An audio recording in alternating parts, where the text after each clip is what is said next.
In lecture today, we are going to continue talking about continuously stirred tank reactors, or CSTRs, except now we're going to revisit two problems that we already solved for batch reactors. And where we can, we're going to compare and contrast the results. And you'll also see how the math that we were doing, or that we started in lecture 7, and how it affects our solution pathway, and also how it would affect the results. And of course, when we do something like in this problem where we consider this series reaction of A to B to C, right, two series irreversible reactions, we already know what the product profile should look like. But how does it, being a CSTR, impact the shape? How does it impact the residence time as opposed to the absolute amount of time that you would be running this reactor? Okay, so let's start with this problem. Same rate constants we had when we solved the problem the last time, same initial concentration of A that is being fed to the reactor, except now it is a CSTR. So when we solved these problems before, what was the first thing that we did?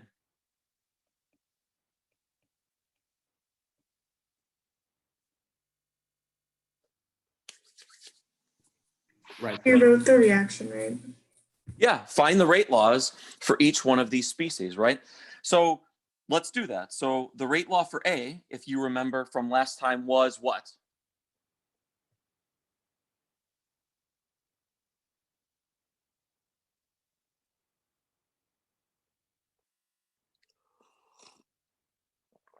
So what's the rate law for A here?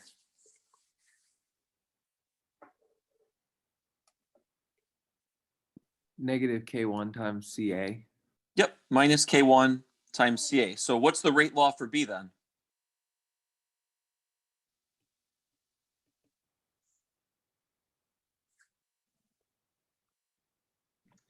K1CA minus K2CB. Yep, exactly. And then, of course, then the rate law for C, because it only participates in the second reaction and is only formed, is just K2 times CB. Okay, so that's sort of the first step when we have solved any of these problems, correct? Look at the reaction scheme, determine the rate laws for the products and the reactants in each one of these reactions. So that's great. So then what did we do with these? So step 1 is write the rate law. What is step 2?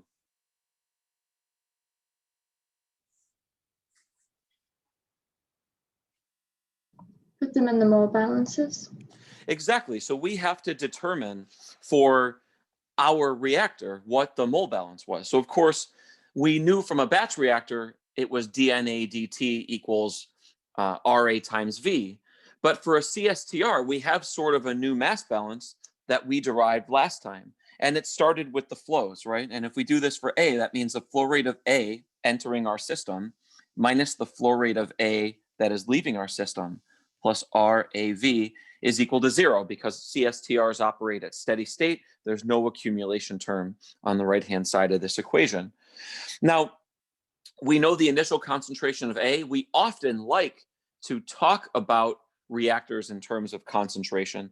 And so we can write that if the CSTR is operating at constant volume, that means that FA in is really just the initial concentration of A that we're feeding the reactor times the volumetric flow rate minus the concentration of A that's leaving the reactor, which is also the same concentration that's in the reactor because it's homogeneously mixed, times the volumetric flow rate minus the rate law, which is K1 CA times the volume, right? And that's equal to 0.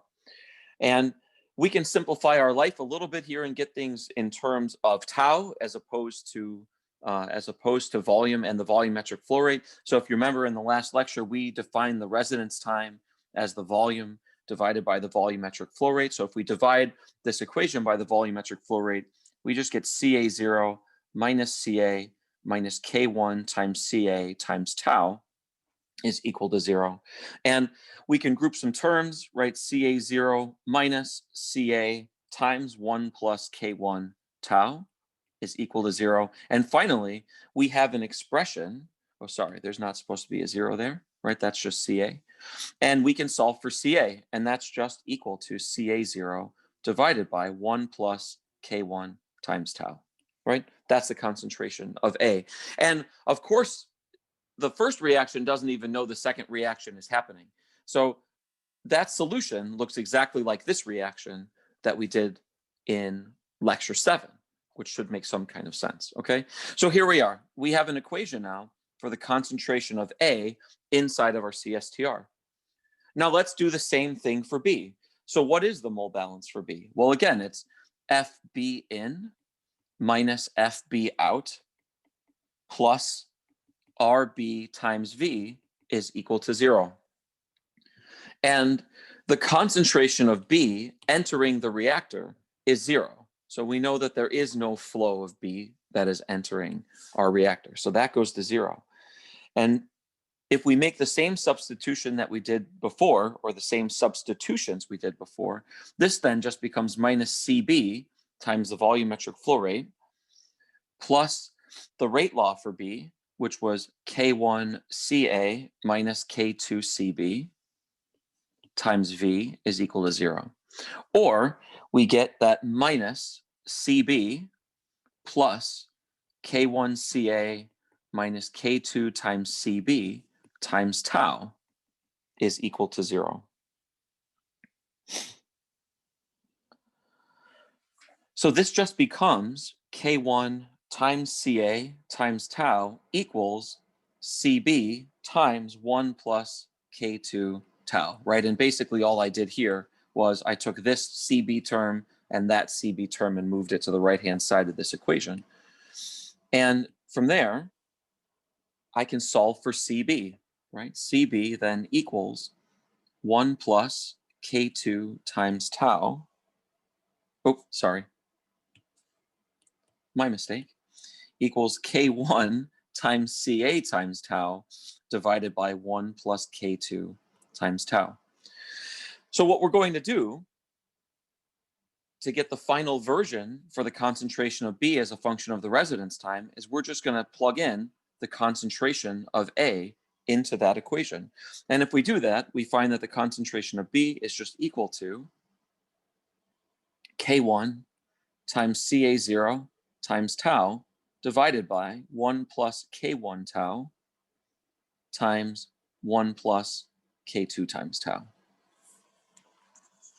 Okay, so there's our concentration of B as a function of time. Okay, so if that makes sense, let's do C as well. And we know then that the mole balance on C is going to look a whole lot like the mole balance was for B, because we also have no flow of C that's entering. So if we start with the overall mole balance, FC in minus FC out plus RCV is equal to 0. Well, again, we know that that is equal to 0. And so then this equation just becomes minus the concentration of C times the volumetric flow rate plus RCV is equal to 0. And again, we'll make the same substitutions we did before, and this just becomes minus CC plus RC, which was K2 times CB times V over the volumetric flow rate is equal to 0. And this is relatively simple because we can just solve for CC by moving it to the other side of this equation. It's just C2 times CB times tau. And we are then going to just insert this function for B into that equation. And when we do that, right, the concentration of C then is equal to K1 times CA0 times tau times K2 times tau divided by 1 plus K1 tau times 1 plus K2 times tau. And that just equals K1, K2, CA0 times tau squared divided by 1 plus K1 tau times 1 plus K2 times tau. Okay. All right. So then when we solve problems like this, one of the things that we've been discussing in office hours is understanding whether the solution that you have developed mathematically makes some kind of sense.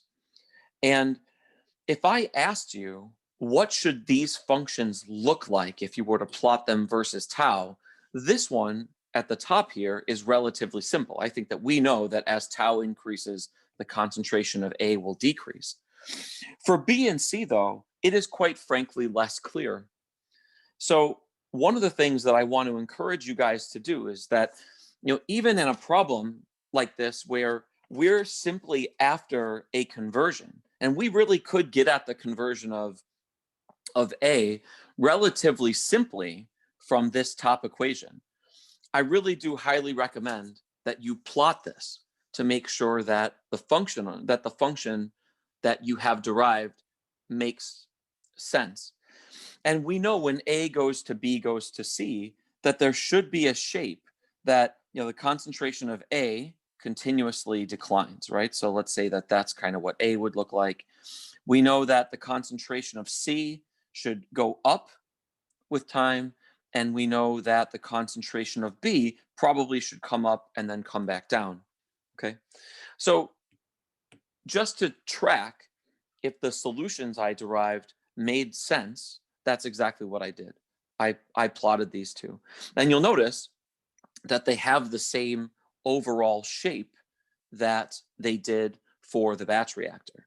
Now, one of the things that you'll notice is that the maximum concentration of B that we see in this case is a little bit lower, and the residence time where that maximum concentration is achieved is actually at a shorter residence time than we saw when compared to the overall reaction time for a batch reactor. And of course, that's also going to be due to dilution, and we'll talk about the role of dilution here in a second. But before we do that, there's a couple of things that we have to do. The first one is to finish the problem. So here you have a plot of the conversion versus time. And of course, the question is, where does the conversion equal 0.6? So one way to solve that, now that we have these, is graphically. So you could always, take a plot like this, go to the line, right, and go straight down now that we have this plot. And, this to me looks like it's on the order of, I don't know, we'll call it 25 minutes. We'll actually calculate it here in a second. Maybe a little more than 25 minutes, the way that I wrote it. And then if we look at this, the reactor achieves the maximum concentration of B is something like here, right? So we'll call this something like 20 minutes. If we want a higher level of fidelity in a solution like that, though, we can derive expressions for this mathematically. And let's just do that. For A, this is going to feel very familiar because remember that CA equals CA0 over 1 plus K1 times tau. Well, we already know an expression that that gets CA as a function of the conversion, because we know that from the definition of conversion, we derived that FA is just FA0 times 1 minus the conversion. And if we then simply divide this by the volumetric flow rate, right, we get that CA equals CA0 times 1 minus X. Or maybe a better way to say this instead of divide by that is that we know that Fi equals Ci times the volumetric flow rate. So you get Ca times the volumetric flow rate equals Ca0 times the initial volumetric flow rate, but we know that they're the same in this particular problem, times 1 minus X, and you divide by the volumetric flow rate and get that Ca is Ca0 times 1 minus X. And we'll use relationships like this throughout the semester. And if I want something that's just in terms of conversion in tau, of course, I can plug in the expression we just derived into that equation. And we'll find that CA0, sorry, that C is quite weird. All right, CA0, that looks like a C, times 1 minus X equals CA0 over 1 plus K1 times tau. And so in these expressions, CA0 cancels, and we get that the conversion then equals 1 minus 1 over 1 plus K1 times tau, or we are actually interested in solving for tau in this particular equation. If we do that, we find that tau equals 1 over k1 times 1 over 1 minus x minus 1. Okay, and we know that the conversion is equal to 0.6. We also know that the K1 is 0.06 inverse minutes. So the tau we're going to get here is in minutes. And it turns out that if you substitute those in, 0.06 inverse minutes times 1 over 1 minus 0.6 minus 1, tau is exactly 25 minutes. Okay, so what we saw in the graph is exactly what we derived here mathematically. So that's good. Okay, now the other thing that we saw in our plot is that the optimum concentration of B should occur at something that is approximately equal to 20 minutes. So let's do this, right? Let's actually derive mathematically what where the maximum concentration is. And of course, to do that, dCB d tau has to be equal to 0. And we have our expression for CB, right? That's just K1 CA0 tau divided by 1 plus K1 tau times 1 plus K2 times tau. And let's take the derivative of this with respect to tau. So dCB d tau then is equal to, and we'll just use the quotient rule here, right?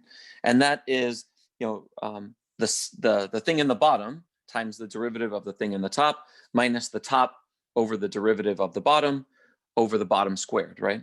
And if we do that, well, this is 1 plus K1 tau times 1 plus K2 tau times the derivative of the top with respect to tau. So that's just K1 times CA0 minus the top, K1 CA0 times tau times the derivative of this in the bottom. And if we actually FOILed that out, the bottom is 1 plus K1 tau plus K2 tau plus K1 K2 tau squared. So the derivative of that with respect to tau is just K1 plus K2 plus 2 times K1 K2 times tau, right? And then all of that divided by 1 plus K1 tau over 1 plus K2 tau squared is equal to 0. So fortunately, though, this is going to simplify because the first thing we're going to do is multiply both sides of this equation by the denominator here. And if you're going to multiply this by 0, you're just going to get 0 and then it'll go away here. So that we're not going to have to worry about. And then, of course, you'll be left with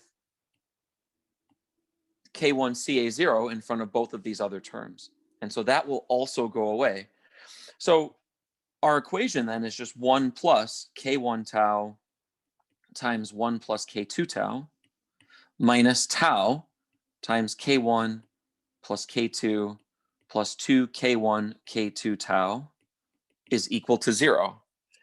And let's again FOIL this out. This just becomes 1 plus K1 tau plus K2 times tau plus K1 K2 times tau squared minus K1 times tau minus K2 times tau minus 2 K1 K2 tau squared is equal to 0.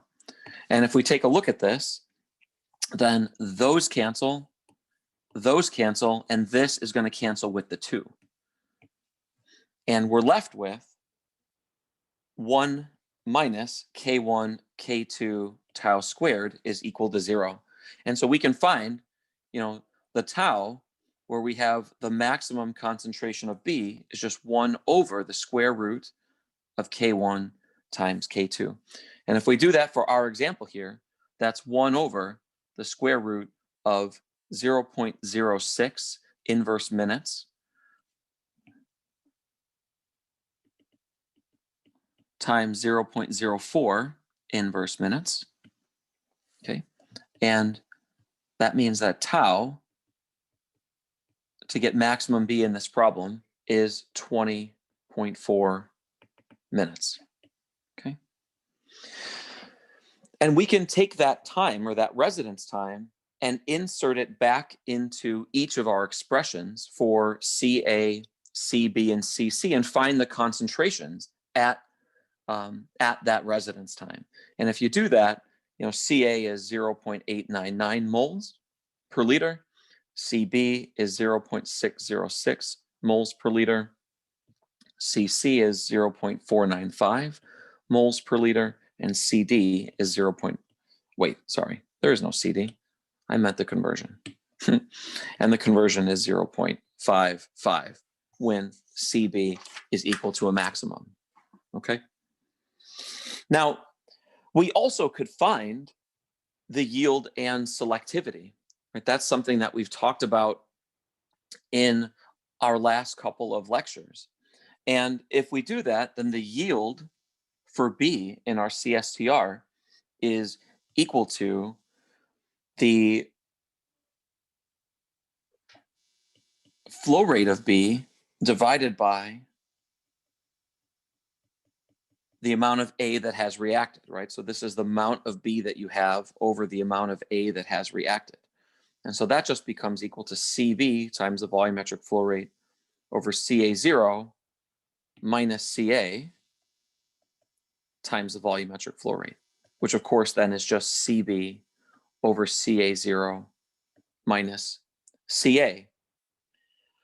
And one of the things that you'll notice for a CSTR is I didn't say if this is an instantaneous or overall yield, because for CSTRs, they're identical. And that's because as soon as you put something in the reactor, it is homogeneously mixed. And so the reaction rate is always the same. And so the instantaneous and the overall yield are exactly the same. So we have functions for this. We can actually look at the yield of B. We also could look at the selectivity of B over C. And of course, that would just be the flow rate of B over the flow rate of C, which is CB times the volumetric flow rate over CC times the volumetric flow rate, which is just CB over CC, okay? And we have two expressions for the selectivity of B, for the concentration of B, and another one for the concentration of C as well. So for this problem, where we've already seen what our functions look like, we also can look at what the yield and selectivity are. And one of the things that you'll see is that in our reactor, at very, very low residence times, both the yield and the selectivity are actually quite high. And that is also related to the concentration inside of our reactor. It also brings us to this point of how would we go about increasing the yield and selectivity in these cases? Well, again, we've talked about this a little bit in the past, where we could use temperature, right? We could to manipulate K1 and K2, and the activation energies would dictate whether we should increase the ratio of, or how we would increase the ratio of K1 over K2, right? Because if B is our desired product in this particular case, we really want K1 over K2 to be as large as we can. Okay, so we've talked about that a little bit in the past. I'm not going to rederive those equations that we've already done that relate, K1 and K2. Okay, so before we move on to example 2, does anybody have questions about what we did in example 1, where we essentially just applied the mass balance for the CSTRs to a reaction that we've already looked at before?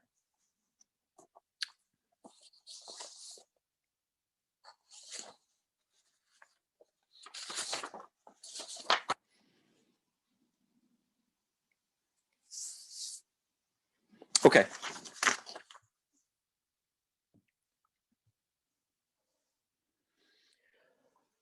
The second example that we're going to solve today is also one that we solved for ideal batch reactors, where we have two reactions in parallel that are competing, where we have A goes to B and we have 2A goes to C.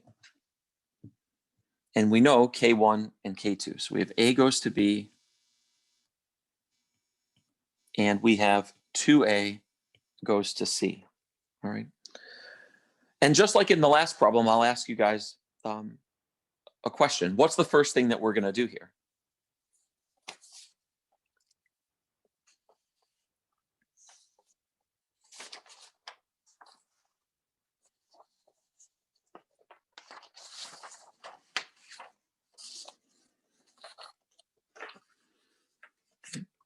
So when we're confronted with this problem, so what's the first thing to do? Write the rate laws. Yeah, let's do that. So what is the rate law for A?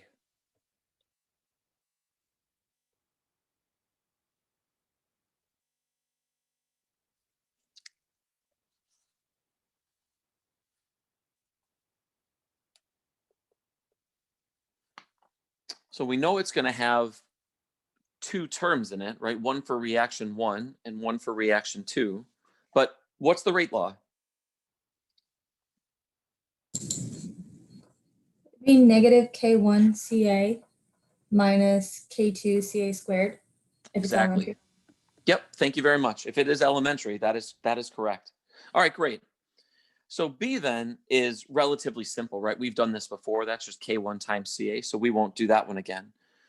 And RC, so what is RC given the stoichiometry between A and C in reaction 2? Negative 1/2 of RA. That's correct. So that would give us 1/2. And when we say RA, it's just that term, right? Because C doesn't participate in this reaction. And so it's just minus 1/2 of the component of the rate law for A that is that reaction. If we were to do negative 1/2 RA, where it was this entire term, we also would take into consideration the A that was consumed to make B, which is not correct, but it is that part of the rate. So that would be 1/2 times K2 times CA squared. So now that we have the rate laws, we're just going to do the exact same thing now that we have done, that we've done before, where we then pick the appropriate mole balance and apply our rate laws to the mole balance. And so the mole balance for A in this particular case is just, FA in minus FA out plus RA times V is equal to 0. So we're going to make the same substitution that we made before.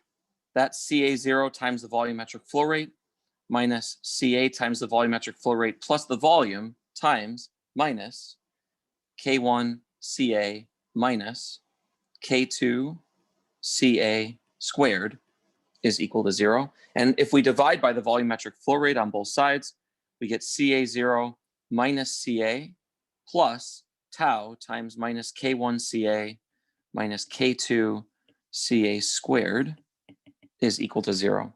And that becomes CA0 minus CA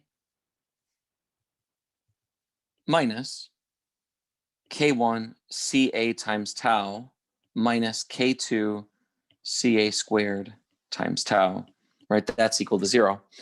And if you look at this, we're going to have to solve for CA. It's a quadratic in CA.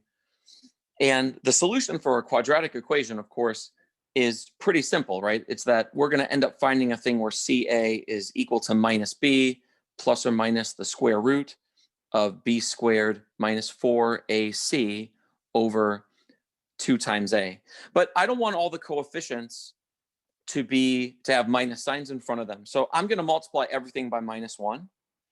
And if you do that, you just get K2 tau CA squared plus CA times 1 plus K1 times tau minus CA0 is equal to 0. Now I can solve this equation for CA, where A is just K2 times tau, where B is 1 plus K1 times tau, and C is equal to minus Ca0. Okay. So there's our solution for A. It's actually here. And we could write this out. And of course, only one of the roots is going to be positive. So the other root is going to have negative values for Ca, and that's not something that you want. Okay. So when I did this and I solved when I solved this problem, I just did this in Excel. I don't want to hand implement this equation a whole bunch of times, but this is an exact solution. And I just input both roots in Excel and pick the positive one. Okay. Now we can do the exact same thing for the mole balance on B.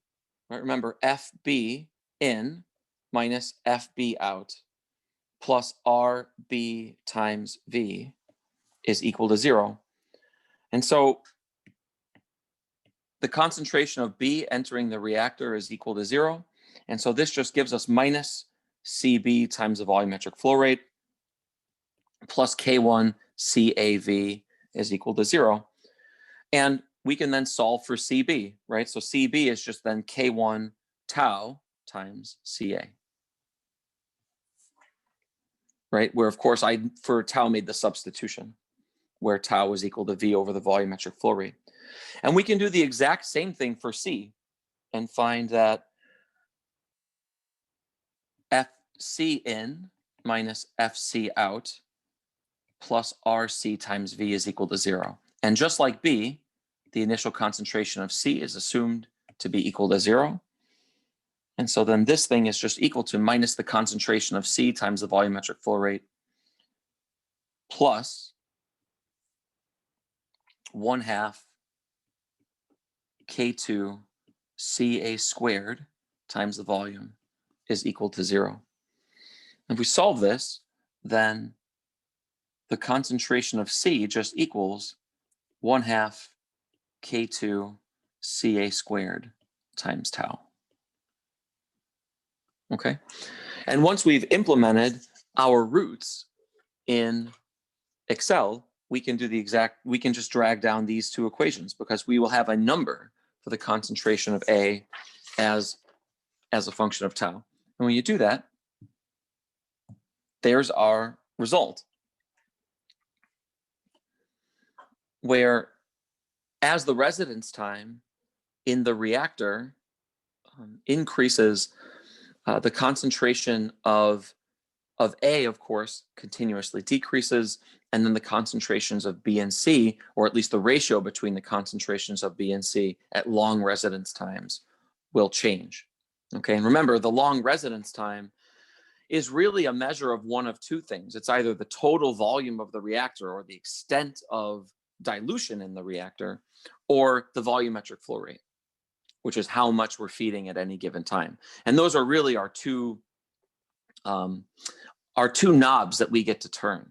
Okay, and that makes the shape of this plot a little bit unusual because we have two irreversible reactions, but the way that we would think of it, it looks like the concentration of C actually goes up and then comes down. But that's not true, right? We don't form and destroy C in the reactor. And here's where time and tau really show that they're two totally different things. And it's why thinking about what tau really means, where it's not really a time, but it's more of a this balance between dilution and flow, that can maybe help you to understand why it has that shape. And of course, we have the conversion of A with time as well.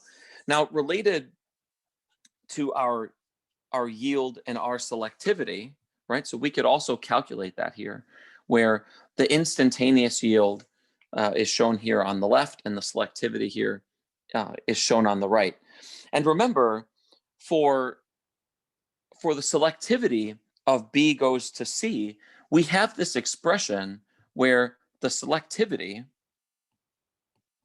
just equals the concentration of B over the concentration of C.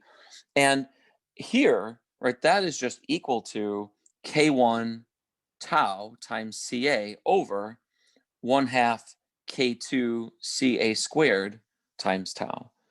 And that is basically 2 K1 over K2 times 1 over CA. And this is the same expression that we had in our batch reactor, where we said we really wanted a significant amount of, or when there were low concentrations of A, that we would find ourselves having higher and higher selectivity. And that's going to happen as the dilution or the residence time gets bigger and bigger and bigger. The intrinsic dilution for A increases. And so that should make it, that should make some kind of sense maybe with what you see in the plot here on the right, that as we make the reactor bigger and bigger and bigger, the selectivity is going to go up. Because in a batch reactor, we operate at the exit concentration, which is inherently lower. Whereas in the batch reactor, you start with high concentrations and the concentration changes as a function of time. In a CSTR, where something enters and is instantly and homogeneously mixed, if you just continuously make the reactor bigger and bigger and bigger, you're essentially diluting more and more and more with time, especially if you want to get to significant conversions at the end. So in this case, having a larger reactor or larger residence time works in our favor to increase the selectivity of the product. But that's not always going to be the case. There are examples where, let's say, or even in this case, let's say C was our desired product, not B. Well, now we either would want a very, very small volume or a very, very large volumetric flow rate. And then you have to balance other factors like how much of B versus C did you form, and how does that influence the separations processes down or by the end of our facility, and where does the optimization occur between what it would cost us to separate and recycle the product versus how much we could sell either B or C for in the market.